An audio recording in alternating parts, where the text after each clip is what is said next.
Ya badabbo. Galmo khawanyata na gotan yo. Makanik ma junta tu mancini na ofan. Akatim sa dia. Akamati ni wali kimsa? Bikan kaim beo.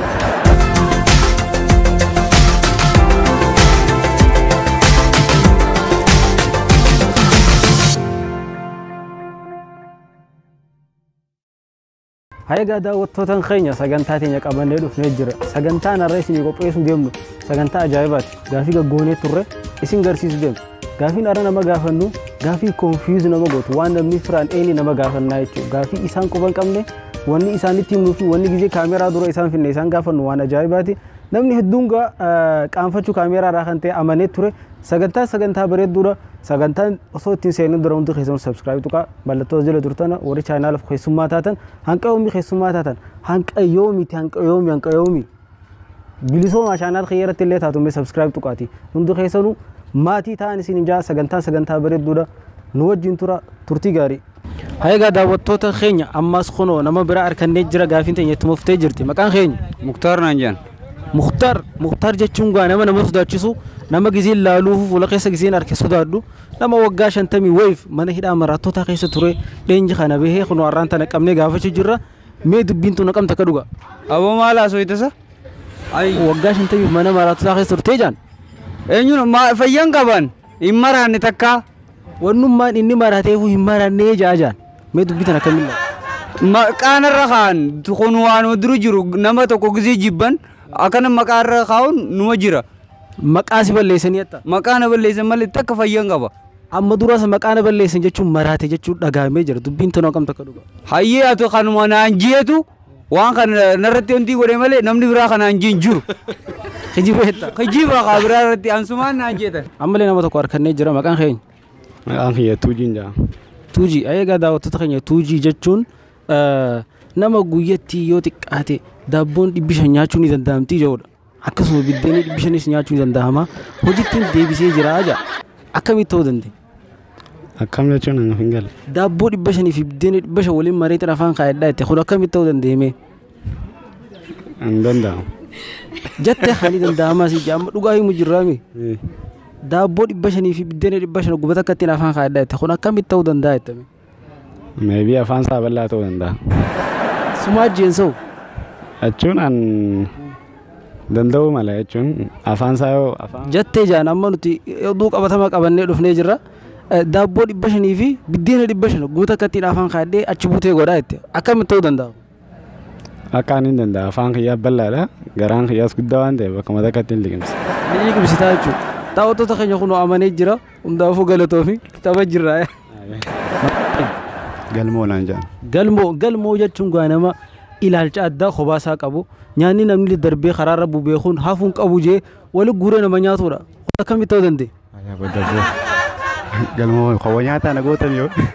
Akkamitti ta'uu jechuun nyaanni qisaas ta'uu qabu jettee warra facaasuu hunda irraa qabdee olii qabdee nyaataa jiran akkamitti ta'uu danda'a? Israafa bilaash leedda laafatti namni miilaara deebura jeeti garaa kee kasaa seenu jeeti. Israafummaa hedduu diddaa jira. Dubbo nyaata lafa bu'ee nyaachuun dhukkubaaf si saaxilu. Dhukkuban qabu saayinsii mina abbaatu jennee jira nuti. Saayinsii haddanii jirta jechuudha. Waan ajaa'ibaati ayyee galata. Amma kun nama bira harkannee jira maqaan keenya. Abdunni nanya yoo Abdu Nasir. Abdu Nasir jechuun nama qabsaawaa Oromooti nama waggaa 25 hinaan irratti dabarsanii ammaan tana paartii mataa kiyyaa uummadheetiin Oromoof qabsaa jechuu jiru. Akkamitti ta'uu danda'a? Maal jettee naaf hin galle? Waggaa 25 mana hidhaa turtee amma kunoo qabsoo keessa jirta paartii mataa kiyyaatiin uummadhaa jechuu jirta. Akkamitti ta'uu danda'a? Akkatti ta'uu danda'amu haala qabsootiyaa fi haalaan ammata 25 qabsoo keessa jiraachaa tureeti. Waggaa 25 mana hidhaa turu mee akkamiin ilaalta? Haala hamatti ilaale. Akka amma ilaaltaa jechuudha. Amma kunoo na filadhaa jechuu jirtaa ganda keessa deemtee? Eeyyeen. Daateetti galatoo. Maqaan keenya? Junaydii Jamaal Langaan. Egaa Junaydii jechuun daawwattoota keenya nama sibiila gargalee liqimsuudhaan beekamu. Sibiila gargalee liqimsee ani nagarree jaa akkamitti ta'uu danda'a? Sibiila ijoollummaa irraa hin eegalee waan kana liqimsitee ani nagarree ani fuunee itti jaan akkamitti ta'uu danda'a? Akkumatti ni maal liqimsaa? Bikaan kaayim beo. Liqimsitee ani nagarree wallaahi nama miti itti jaan. Waan ajaa'ibaati. Liqimsiteetu boosta? Maxara afaan nyaattee jaan dhugaadha? Waan addaati. Maqaan keenya? Maqaan kiyya Abdusamad Abdurrahman. Abdusamad jechuun gaa maashaallah nama addaati daawwattoota keenya. Nama dandeettii addaa qabudha. Nama akkuma arfa kiisha nama seenee maallaqa fuudhuun beekame. Yeroo hedduu takka kiisha seenee nama kiisha maallaqa irraa nama fuudha. Akkamitti ta'uu danda'u? Akkamitti akkatti ta'uu danda'u? Kiisha akkuma arfa dheeyitee nama hattaa jaan nama hedduu tokkootu harka kiishatti si qabe jaan kun akkamitti ta'uu danda'u? Minaalbaata osoo namni san quban qabne waan san ni fuudhattee ati yaaddee harka neeta inninis akkata isaatti dafee harka isaa qaamni isaa waan sosoo jiru qaamni isaa akkaataa itti tuqamu jiru agarra dafee qacamsi godhe jechuudha. Nama hedduu akkasii si qabe jechuudha. Nama kiisha akka arfan nama seena waan ajaa'ibaa daawwattoota keenya osuma ati quban qabne moobaayil maallaqa akkuma arfa fuudhuun beekama. Dandeettii tana eessarraa dhaalte? Dandeettiin tun waan barnootaan dhufu osoo hin taane waan itti yaaddee waan kana gootu maaliif waan takka godhuu dura akkaataa nama sanii laalteeti waan san goota. Ati maaliif attee nyaatta dalagattee hin jiraattu? Maaliif dalagaa sanarraa waa hundarraa dalagaa sanarraa handasan waan irra dhiyaatuuf. Hawoo nati taphatii jira. Hayeegaa daawwattoota keenya kun ammaan taanaas nama gaafannu kabiraa tokko arginee jira umriin anillee nama xiqqaadha. Maqaan keenya? Obsaa. Obsaa. Hayeegaa daawwattoota keenya obsaa jechuun nama ganda kana qumta akka dhaabe nama ollaa fi ollaa itti hijibee walitti diree waliin fixe akkasuma ammaan tanas kara biyya achi garagalee biyyaa fi biyya jidduu hijibee amma Sudaan fi Itoophiyaa waliin buusu deema jira. Kun akkamitti ta'uu danda'a? Ammoo kun akkatti ta'uu danda'e. Ganda kana akkamitti hijiban ollaa fi ollaa waliin fixa jaan kun akkamitti ta'uu danda'a? Waa akka ollaa fi ollaa waliin finne jaan. Akkas jechuun jira gaa ati akkam jettame? Ollaa fi ollaa baajaaji fi baajaaji kan wal gaccaan makiinaa fi makiinaa kan wal gaccaatu gootu jirtaa jaan akkamitti ta'uu danda'a? Makiinaa akka wal gaccaan waa takka akkasii miti gin ollaa fi ollaas waa takka gin walumatti osoo wali araarsuun danda'amu ati eessarraa baratte ollaa fi ollaa waliin fixu? Ollaa fi ollaa waliin fixu waa takka hin barannee saniifuu ollaa fi ollaa wali araarsuun malee wali diruu waa takka hin baranne. Hayeegaa obboleessa keenya kun kaadee jira hundaafuu galatoomee obsa. Hayeegaa daawwattoota keenya ammallee kunoo nama gaafii gaafannu halambadaa tokko argannee jira. Maqaan keenya? Maqaan kiyya Mahmuud Khaliifaan jedhama. Mahmuud Khaliifaa. Egaa Mahmuud Khaliifaa kuni obboleeyyan keenya nama jireenya isaa keessatti osoo yaaddee ganamaa fi guyyaa osoo hojii irratti dadhabee hin jenne osoo halkanii fi guyyaa deemu guyyaa takka ganama barii akkuma deemetti miliyoona tokko lafarraa argate. Duuba ammaan tana rakkattoota ganda keessaatiif akkasuma atillee chaanaala kee akka guddistuuf miliyoona cinaa tokko siifin kana jee kun akkamitti ta'uu dandeenya? Akkam yeroo naa deebi'i. Miliyoona tokkicha harkatte kana mi'a akkam godhuu deemta? Anaafuu meeqa raanaa kaniti? Miliyoona argadde san cinaa tokkoon jiruu kiyya jaalatan cinaa tokko rakkataa akka kiyyaa gargaaruu yaalu. Rakkattoota jechuudha. Anis rakkataa keessaa meeqa naa kan nu yaada qabda? Anis rakkataa keessaa ogguu miliyoona tokko ta'e jetteemi. Miliyoona tokko keessaa cinaa yookaan fudheen cinaa yookaan qarshii 100 siif. Duuba miliyoona tokkichaa san eessa keessee mee ammaan tan eessa jira? Miliyoona tokkichaa san kaan mana ijaarradhee tan kaan bakkuma deemutti sadaqaa akkasitti tutuman kennuun otuu nama beelee jedhu fedhu kijibaa ta'uu fedhu dhugaa ta'uu akkas kennaan hin deemaa jiru. Akka kaakaa kiyyaa waan hin rakkadhee keessa darbeef yaaduuf hin qabaa jechuudha. Egaa obboleessa keenya obboleessa keenya kun xiqqoo booda miliyoona irra ta'uu deema hundaafuu galatoomis hin jenna. Ayyee guddaa galatooma. Maqaan keenya? Muraad Usmaan. Muraad jechuun gaa nama foorsi oofuudhaan beekamu nama foorsiin isaa gisee deemuu didde ciniintee oofu akkami ciniintee oofuu dandeessi? Sun haala makaanikaati gaa makaanikuma jooltaatumaan ciniinaa oofan. Gama duubaa dhaqee ciniina jaan foorsi isaa tan akkami ciniintee oofuun danda'ame hoggaa waan ajaa'ibaati akkamitti ta'uu danda'a jettame ciniintee oofuun ilkeen teetoo wanni sirra cabsetuun ciniinuudha. Sun ta'us ni mala beekee. Mee ciniinanii oofuudhaaf eenyufaaf dhaamtame ciniinanii oofuun ni danda'amaa as boodan tolchinaa ciniinaa oofaa jettaani. An kana gaa yoonuma tolfatanii oofan irra wayyajeeti. Ciniinanii oofuu? Ciniinanii oofuun haala gaddaafaa keessallee nama ni nagaa. Ilkee namarraa cabsa? Ilkee fi gaddaafaa gaa makiinumaa hundi basheessa. Mariillee ciniinteeti qabattee ooftaa jaan harkaan hin qabattu. sun dhugumaati amma boodarra haala kan akkamittiin jijjiira jeetiin makaanikaa jool marii jira. Ciniinii oofutanirra. Ciniinii oofutanirra. Galatu. Hayya daawwattoota keenya kunoo ammaan tanas nama gaafii gaafannu akkuma tufnetti jirra nama bira harkannee jira maqaan keenya. Ammaddiin naan jaan Ammaddiin Mahammad. Ammaddiin jechuun nama dandeettii addaa qabudha. Nama halkanii fi guyyaa osuma jimaa qamoo dabarsuudha. Warra osoo qama'uu ilkeen tun irra dhumtee ilkee haaraa naqateedha. Jimaa halkanii guyyaa walitti qama. Kun akkamitti ta'uu dandeenya? Hin beekne wallaahi qamaan turre akkatti qamaan ibsuu hin dandeenye wallaahi. Waan ajaa'ibaati halkanii guyyaa walitti qamee kunoo ammaan tanallee amanee jira. Halkanii guyyaa walitti qabamuun tun dhiibbaan isiin fiddu maali? Wallaahi waan hin qabeen beekneef si ibsuu hin danda'u. Qabeen beeknee jira nuuxaatu jira jechuudha bileen keenya. Halkanii guyyaa walitti qamaa ijaan agarree jira. Akkamiin nuuxaadda qoy? Eenyu jechaa ture kan hin qabu waan gama kiyyaan kan hin beeku kan hin qabane.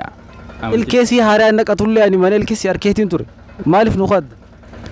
Sikaatutti hin jiru wallaahi dhugaanii mujjiraa akka dubbachaa hin jiru. Ayyaa wantoota keenya wallaahi ishee kakatee jira hundaafuu tapha jira. Maqaan keenya? Obsaa. Obsaa jechuun gaa nama seenaa galmeesse. Nama jaartii oggu 8 wayii fuudhee tasaaka'uu didee milkaa'uu didee amma toora dhibbaachi seenee jira. Akkamitti haati manaas yala turuu dadhabuu dandeessi? Xiqqishoo amala kana hin qabne haadha manaatti jettanii nan fuudhu hundi. Atiitu hin qabne moo isaaniitu hin qabne toora 8 fuutee atiitu hin qabne moo isaanii qabuu dandeenya jechuu dandeenya? Isaaniitu hin qabne riisarchii irra gaggeesseetiin jira. Isaan hundinuu amala hin qaban. Isaan hundinuu amala hin qaban. Jaartii 90 wayii fuudhee jaartii 90 komachuu jira jechuudha. Akkas sirrii. Atiitu hin qabne hin jaan akkamitti? Hin beeknagiin mee riisarchii haareerraanii irra gaggeessee ana moo isaanii itti hayyootaas gaafadhee akkasii waliin ilaalame. Marhaba eegalatu.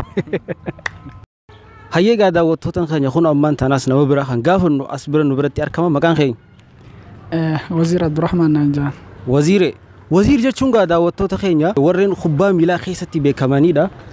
Kubbaan miilaa sila kubbaan miila osoo hin taane harkaan taphatamuu qabdii warra jirurraa. Amma duras harkaan warra taphateerraa kun akkamitti ta'uu dandeenya?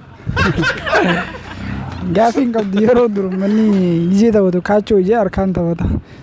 Harkaan taphachuu ture jechuun warri dur.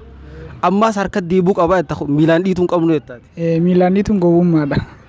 Harkaan dha'uu qabnaa warra jirurraa. Kubbaan amma karaa. Ergaa kana eessarraa fudhatte bihaarmoonichi firaa qabda bihaarmoonichitu sitti hime moo akkamitti ta'uu dandeenya? Ati oduu miliixee baate dhokottee dhaqanii. Miliixee baate jechuudha. Obboleessi keenya kun kubbaan harkaan taphatamuu qabdi jee jira. Meegaa hojiitti deebisaa oolmaan laalla hundaafuu galatooma Waziir. Galatooma. Hayyeegaa daawwattoota keenya kun ammas nama bira harkannee jira maqaan keenya? Maqaan kiyya Fatii Ahmad jedhama. Hayyeegaa Fatii Ahmad jechuun nama dandeettii addaa qaburraa ganda kana keessaa nama halkanii guyyaa walitti rafurraa. Inuma hirribaan ka'u ijoo warra rafurraa akkamitti ta'uu danda'a ammallee rarraasnee si finne akkamitti ta'uu danda'a? Dhugaa kun waan dhugaati dhugaa isaati. Halkanii guyyaa waliin raftaa jechuudha. Raftee nu garsiifta? Rafee isiniin garsiisuun hin danda'a garuu. Halkanii guyyaa waliin rafuu hangam takkaaf rafta? Sooma lama. Sooma lama halkanii guyyaa waliin rafaa nama ajaa'ibaati galatoome. Maqaan keenya? Absee yookaan Absalaami. Absalaam jechuun gaa nama guyyaa keessaa osoo tattaaffatanii akkuma hirribaa kaanitti miliyoona 3 biratti harkanii ammaan tana kunoo miskiinoota ganda keessaa jiru hundaniin gargaara jechuun jiranidha. Akkamiin ilaalta dubbitan? Dirqama xiyyaamiin akka inninaan irraatti kanneetu masii galtee ifitiifis qabachuudha. Ittuma gagadhiisuudha saayibii. Harkattee jaan miliyoona 3 kuma hirribaa kaatiif ciratti agartee jaan dubbiin tun akkam takka dhugaa. Hayi hoggayyuutiin ilaalaa oolaami. Makaddaa jalaa gizee meeqaan guure sanuu hamilee maallaqaa. Gizee meeqaan makaddaa jalaa manaa maan agar eenyuu fuudhe gizee manaa marraa dammaqe eenyuun narraa fuudhe maallaqa. Manaa maan agartee jira manaa maaniin arke. Zaayirii miti jechuudha. Zaayirii miti hirribaa gizeen ka'e waan jiru. Hayyee hundaafuu galatoom. Hayyee galatoom. Hayyeegaa daawwattoota keenya gaafiin teenya ittuma fuutee jirti ammas kun nama bira harkannee jira maqaan keenya? Hamdii jechuun gaa nama dandeettii addaa qabudha nama ilaalcha addaa qabuuti. Ilmi namaa tarkaanfatee deemuu qabuuja utaalaa deemuu qaba. Akkamitti akkasii yaaduu dandeessi? Ammoo akkasumatti yaadan durumarraa. Namni tarkaanfachaa adda deemuu akka hantuutatti utaaluu qaba jetta. Maaliif akkasi? Maaliif akkas wanni akkas ta'eef an gama kiyyaan akkasittiin deema tarkaanfadheen deemu utaalaatiin deema. Utaalaa deemtaa jechuudha. Mee nu garsiisuu dandeessaa? Ammammoo akkattiin utaalaa deeman. Ajaa'iba waan addaati egaa kannaa addaa qaba hundaafuu galatoom. Hayyeegaa daawwattoota keenya kunoo nama tokko harkannee jira ammaas Maqaan keenya? Ibrahim Ahmad Musa. Ibrahim Ahmad Musa. Ayaga obboleessa keenya Ibrahim Ahmad Musa kuni hojii dinqisiisaa jiruu isaa keessatti hojjetee carraan tana gaafachuu deemna. Arra booda nyaata nyaadhu an muuza malee jee kuna waggaa 15 guutuu muuza malee nyaadhu jee kuna muuza nyaachaa jira. Mee kun akkamitti ta'uu dandeenya? Nyaata osoo hin nyaanne muuza nyaachuun ni danda'ama? Hin danda'amu. Maaliif nyaata dhiistanii duuba muuza malee nyaadhu jettanii kuna arra faxaraafillee muuza nyaachuu jirtan akkamitti ta'uu dandeenya? Faxara ganama kana waan akka gaariitti nyaatanii jecha muuza nyaachuu jira amma. Muuza nyaachaa jiraachuun akkamitti akka jijjiirama qabaate? Vaayitaaminaa fi kaalsheemii waan of keessaa qabuuf bareedaadha jennee waan itti amanneef nyaachuu jira. Muuza nyaachaa jira jechuudha. Obboleessa keenya kun gaa haala kana muuza nyaachaa eessa akka ga'u firoottan keetoo muuza nyaatan moo ati qofa? Isaan waan fedhan nyaatanii. Atumaan muuza nyaataa?